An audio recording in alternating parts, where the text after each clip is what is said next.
साथियों नमस्कार। स्वागत करता हूं मैं आपका शाश्वत एसआर क्लासेस में।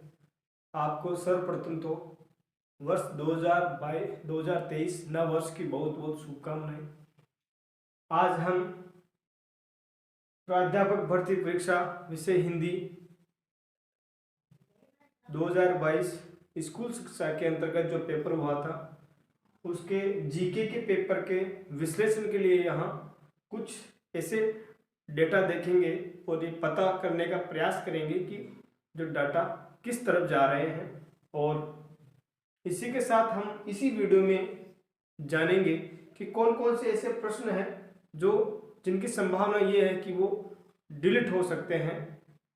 तो बिना देर किए शुरू करते हैं। जीके के पेपर का सटीक विश्लेषण। इस बिंदु के अंतर्गत हम देखेंगे कि उस जीके के जो 75 प्रश्न थे उनका स्तर कैसा कैसा था। जैसा कि हम जानते हैं कि उसमें 1 2 3 4 5 6 7 और अगर इसके भी और भाग किए जाए तो 7 और ये 2 और जोड़ तो 9 भाग थे उसमें।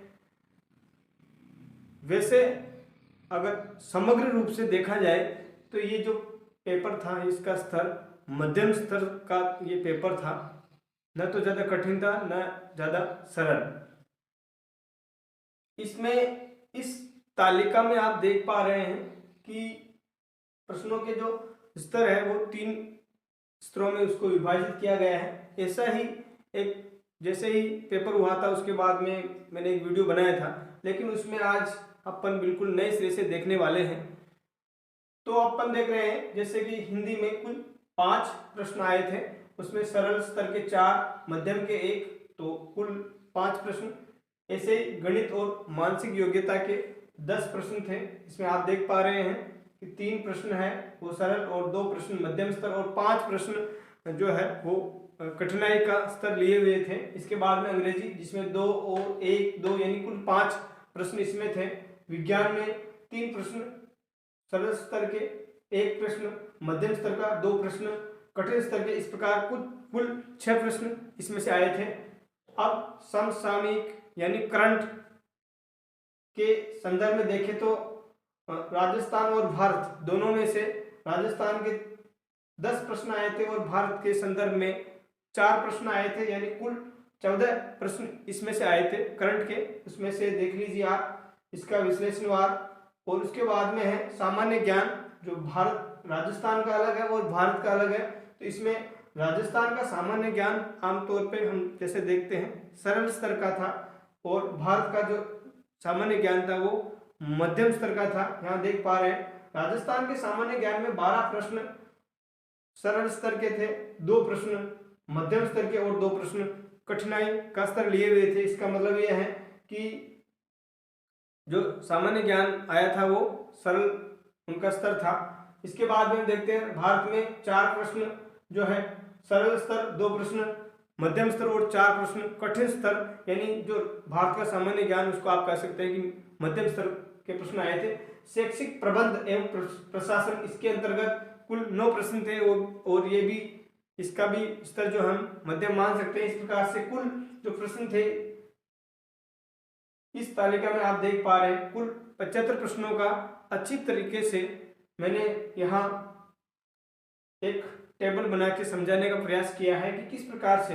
अब ये आप कहेंगे कि इसकी क्या आवश्यकता है, इसकी आवश्यकता ये है कि इसी के आधार पर अपन एक आंकड़े तक, एक डेटा तक पहुंच सकते हैं कि किस प्रकार का स्कोर आगे रहने वाला है। अब अपन आते हैं कि जो ये 75 प्रश्न थे उसमें उनमें से कौन कौन से ऐसे प्रश्न हैं जो ऐसी संभावनाएं हैं, उनके जो प्रश्नों के जो भाषा थी, उनकी बनावट थी, उसके हिसाब से ऐसा लग रहा है कि ये जो है डिलीट हो सकते हैं। तो पहले प्रश्न के आधार पे ये टेबल आपको अभी जो अपन सेफ स्कोर का थोड़ा अनुमान लगाएंगे उसके अंतर्गत आपको मदद देगी। तो डिलीट होने वाले संभावित प्रश्न और प्रश्न का जो विवरण है वो इसमें है, इस भाग में है। स्थान के अभाव की वजह से हमने जो है इसके ये जो भाग यहाँ आना चाहिए था उसको यहीं लिख दिया है। तो एक प्रश्न आया था वृहद राजस्थान 30 मार्च 1949 का मुख्यमंत्री किसे बनाया गया? वृहद राजस्थान का मुख्यमंत्री किसे बनाया गया? तो इसके अंतर्गत है, वैसे तो ये सामान्य सा प्रश्न है, लेकिन यहाँ ये शब्द का प्रयोग किया गया है मुख्यमंत्री, और वृहद राजस्थान का मुख्यमंत्री, उस समय मुख्यमंत्री नहीं बनाया जाता था, उस समय प्रधानमंत्री मुख्य, हालांकि व्यक्ति एक ही होता था, लेकिन उसको प्रधानमंत्री के संबोधन दिया जाता था। तो इस प्रकार से इसमें अलग अलग चीजें आ रही हैं। संभावना, मैं ये नहीं कर रहा कि डिलीट हो ही जाएगा, लेकिन इसकी संभावना है, अगर आप इसमें प्रयास करेंगे तो इसका बन सकता है। बाकी ऐसा मेरा भी कोई ऐसा उद्देश्य नहीं है कि मैं ज़्यादा से ज़्यादा ऐसा डाटा दूँ, ज़्यादा आपको भ्रमित करूँ, ऐसा कोई बात नहीं है, लेकिन मैंने इस प्रकार से बताई है कि राजस्थान का इतिहास एवं संस्कृति कक्षा 11 की जो किताब थी माध्यमिक शिक्षा बोर्ड द्वारा संचालित, उसका जो प्रथम संस्करण 2002 में आया था, उसके पृष्ठ संख्या 271 में इस प्रश्न का विश्लेषण किया गया है, यानी कि हीरालाल शास्त्री को प्रथम मुख्यमंत्री बताया गया है। इसके पृष्ठ संख्या 273 पे आप इसकी जो है ये किताब है, इसको देख पाएंगे, और ये जो उल्लेख यहाँ किया गया है इसकी पीडीएफ आपको मिल जाएगी, और वैसे इतनी आवश्यकता नहीं है अभी, जैसे ही आंसर की आएगी उस दौरान इसकी आवश्यकता रहेगी, उस दौरान आपको उपलब्ध करा दी जाएगी।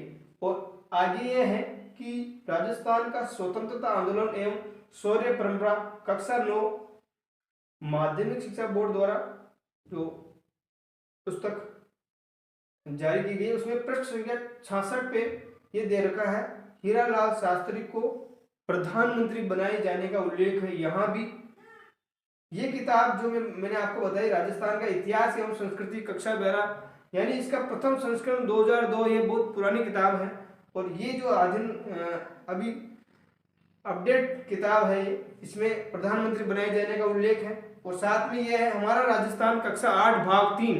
भाग 3 का अर्थ ये है कि भाग 1 कक्षा 6 में, भाग 2 कक्षा 7 में और भाग 3 कक्षा 8 में।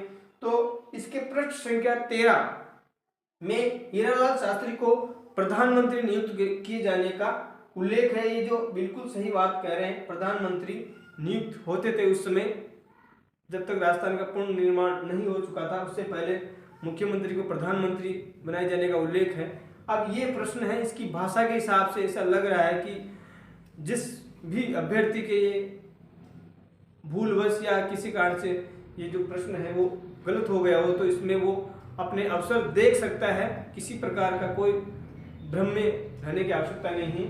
तो इस प्रकार से हमने देखा कि ये जो प्रश्न है, इसके बाद में हम अगले प्रश्नों पर विचार करते हैं। इस टेबल को आप थोड़ा ध्यान से देखेंगे तो आपको सारी चीजें समझने में आसानी होगी। चलिए दूसरे प्रश्न को देखते हैं।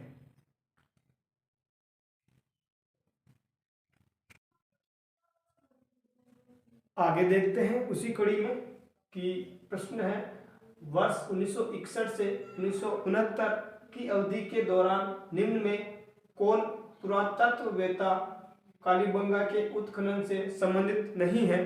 तो इसमें जो 4 विकल्प थे, उसमें से इन पुस्तकों के आधार पे हमारा राजस्थान कक्षा 6 माध्यमिक शिक्षा बोर्ड राजस्थान के पृष्ठ संख्या 18 में बीबी लाल और बीके थापर उत्खननकर्ताओं का ही उल्लेख है।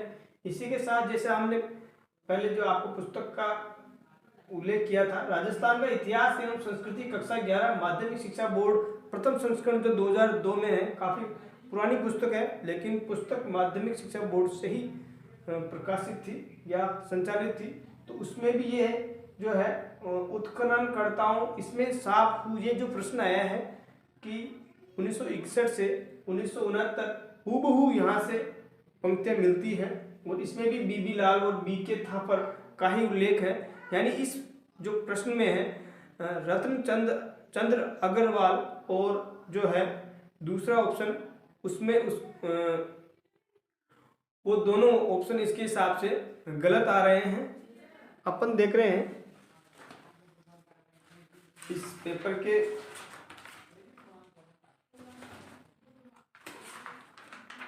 एम डी खरे, आर.सी. अग्रवाल, रत्नचंद्र अग्रवाल और एम.डी. खरे दोनों का इन पुस्तकों के हिसाब से उल्लेख नहीं है। अगर आपके पास ऐसी पुस्तक हो जिसमें एम.डी. खरे, जैसे रत्नचंद्र अग्रवाल का तो नहीं है, एम.डी. खरे का उसमें उल्लेख आता है, ऑनलाइन गूगल पर जब सर्च करते हैं तो वास्तव में उनका नाम आता है, लेकिन उस पुस्तकों के आधार पे हम चाहे तो इस प्रश्न को देख सकते हैं। मेरा कोई दावा नहीं है इस पे कि आप इसको क्या समझें, लेकिन इन पुस्तकों के हिसाब से आप देख सकते हैं। आगे देखते हैं कि किस विकल्प में शब्द का सही संधि विच्छेद नहीं है। इस प्रश्न पे दावा किया जा सकता है, कन्फर्म है, बिल्कुल निश्चित है कि ये प्रश्न जो है वो डिलीट होगा, निश्चित रूप से होगा, क्योंकि इसमें उत्तर जो है दो दो आ रहे हैं। प्रश्न है किस विकल्प में शब्द का सही विच्छेद नहीं, संधि विच्छेद नहीं है, तो अभिषेक और कंचित ये दोनों इसमें हैं।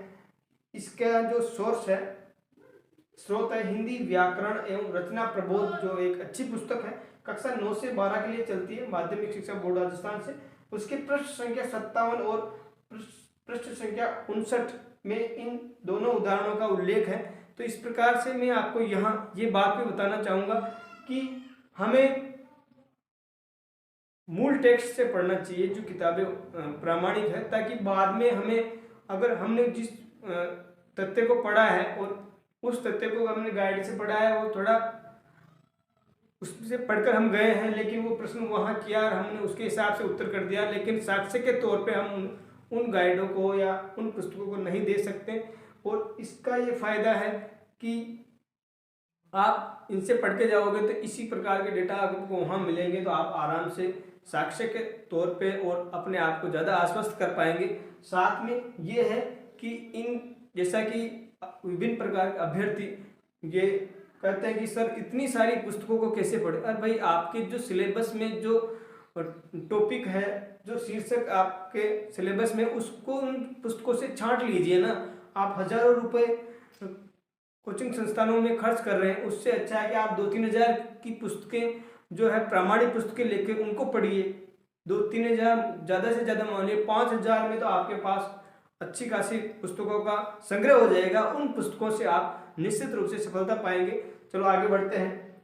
गणित का एक सवाल था, एक स्कूल में 32 विद्यार्थी गणित, 28 भौतिकी और 26 रसायन शास्त्र पढ़ते हैं। यदि स्कूल में कुल 40 विद्यार्थी हैं और वे सभी कम से कम एक विषय पढ़ते हैं, तो तीनों विषयों को पढ़ने वाले अधिकतम छात्रों की संख्या कितनी है। तो इसके हिसाब से यह है कि सवाल के हिसाब से चारों विकल्प सही नहीं बैठ रहे हैं। जो 4 विकल्प दिए गए हैं वो सही नहीं बैठ रहे हैं। और ये भी हो सकता है कि सवाल में त्रुटि है, लेकिन इस प्रकार इस पे संशय बना हुआ है। मैंने 2-4 एक्सपर्ट को भी इसकी दिखाई थी, लेकिन इसमें संशय बना हुआ है। इस प्रकार से इसके क्या कि उत्तर आ नहीं रहे हैं 4 विकल्प में से।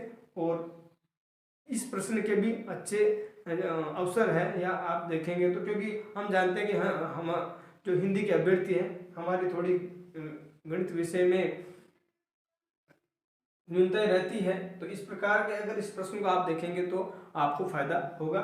इसी के बाद में अपन 2 प्रश्न ऐसे हैं जिनका अपन स्पष्टीकरण देखेंगे कि वो प्रश्न जो है अपन जो विभिन्न अभ्यर्थी हैं वो अलग अलग बता रहे हैं। सर इसका ये, एक तो वो जो नदी बेसिन वाला प्रश्न है और एक गणित का ही प्रश्न है। चलो उनको देखते हैं। इस प्रकार से आपको थोड़ा मदद मिली होगी इनसे। देखते हैं।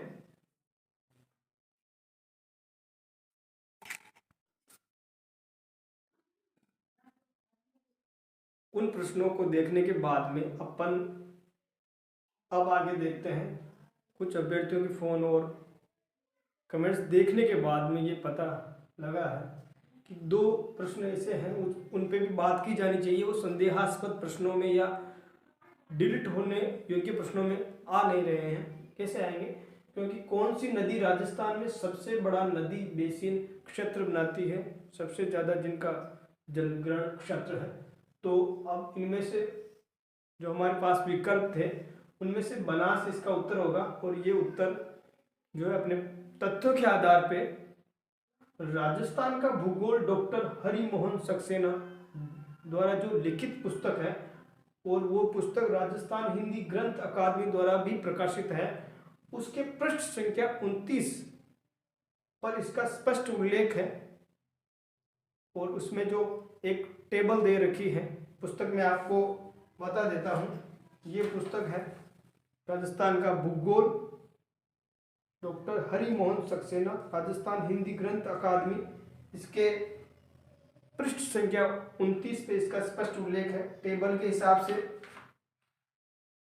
27.48% के साथ जो है बनास नदी का बेसिन क्षेत्र इसका बता रखा है।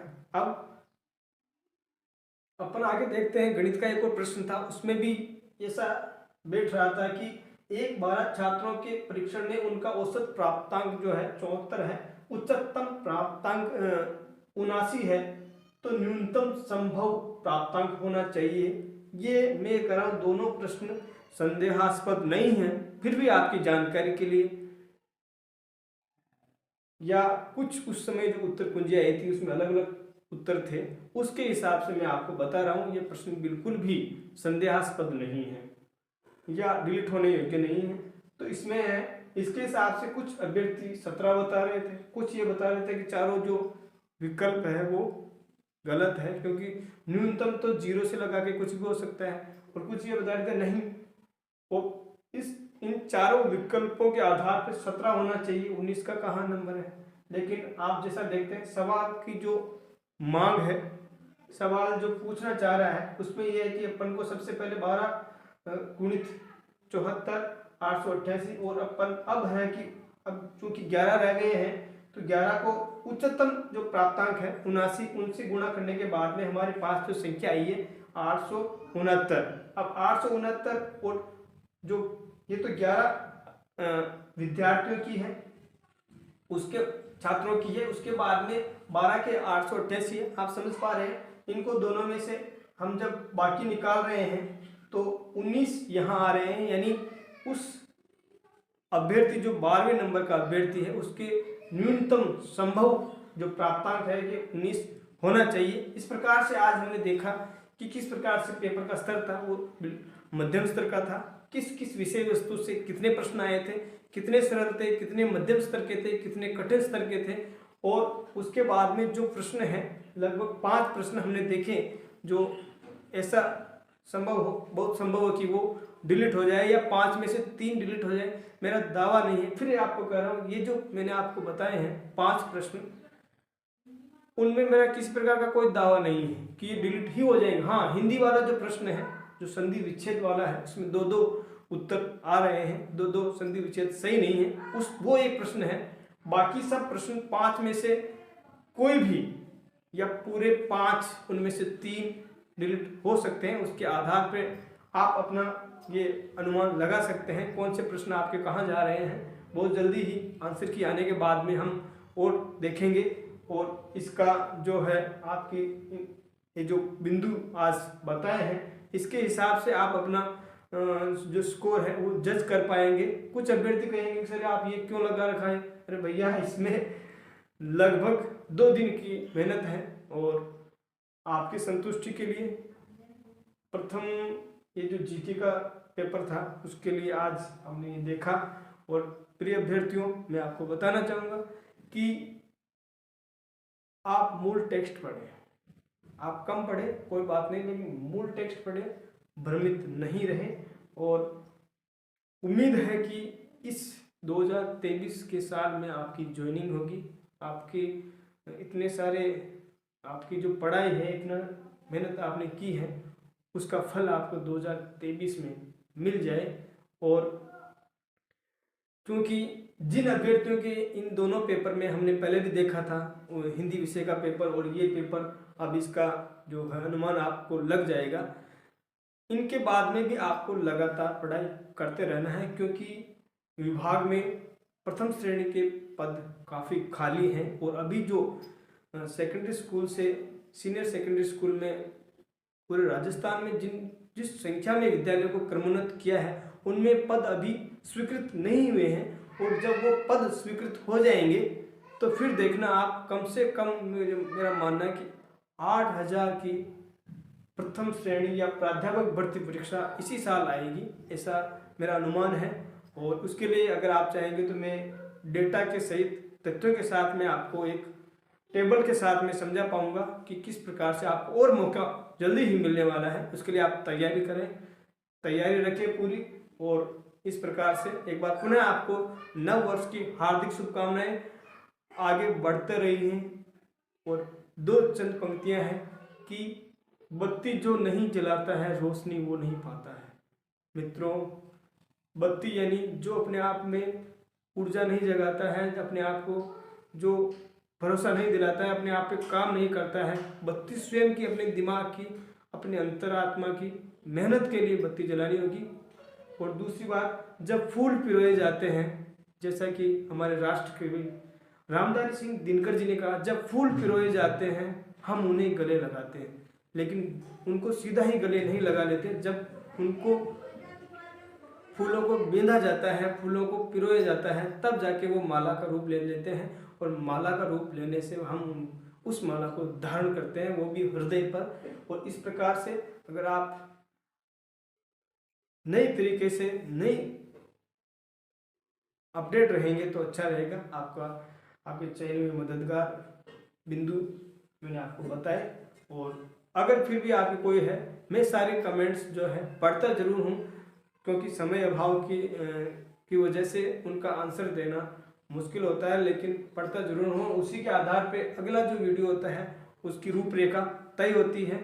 बहुत बहुत धन्यवाद। खुश रहिए और अपने आसपास के वातावरण को महकाते रहिए। धन्यवाद।